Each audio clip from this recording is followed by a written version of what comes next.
Hi there, and welcome to the first step of the Cue Confidence system, which is going to boost your self-practice and develop your verbal cues to teach asana like a true rock star yoga teacher.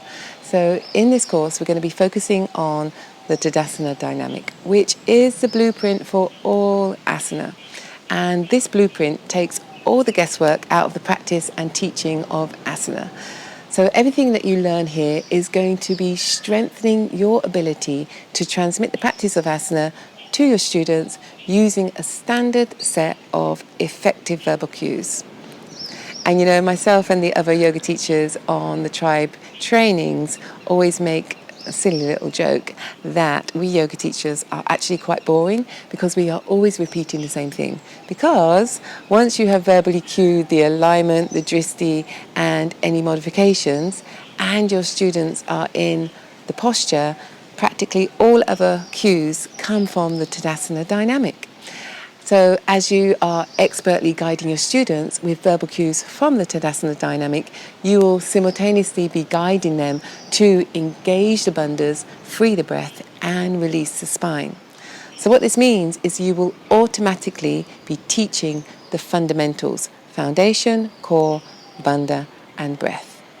And we're going to take a look at how to verbally cue the fundamentals in more detail in step 2 of the Cue Confidence system. But for now, the focus is the Tadasana Dynamic.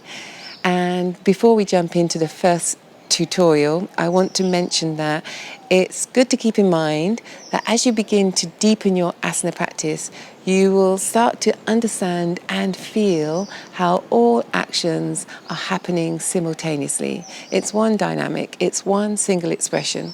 So we will be lengthening whatever can be lengthened and broadening whatever can be broadened in every single moment.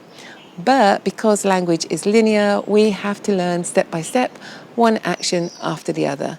But this is just for study purposes. Once you understand all the apparently individual actions of the Tadasana Dynamic, the aim is to put all those actions together into one single movement, one single action. Another thing that's important to keep in mind is that the Tadasana Dynamic supports an experience of asana that takes us beyond simple yoga posturing. So in asana, we are cultivating more release, more space, more freedom. And if we agree that asana is a practice of expansion, then we want to avoid as much as possible any unnecessary muscular contractions, because asana is a practice of using minimum effort and creating maximum space. So we want to be economic and energy efficient in all our movements. That's why certain instructions like point the toes and tighten the butt muscles and engage the core, they're really okay for gymnastics or if you want to join the circus, but the contraction and tension in the body that those actions create are both undesirable and unnecessary in the practice of asana. So if you're currently giving those kind of verbal cues, like tighten the butt muscles or pointing the toes, then learning the Tadasana Dynamic is going to reveal to you another way to practice that creates more flow and supports you to move more effortlessly, with more ease and more grace.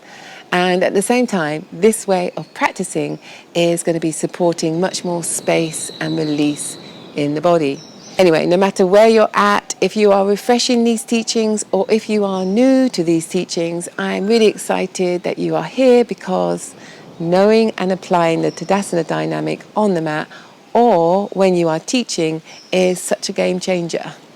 So I really look forward to seeing you in the next video. See you there.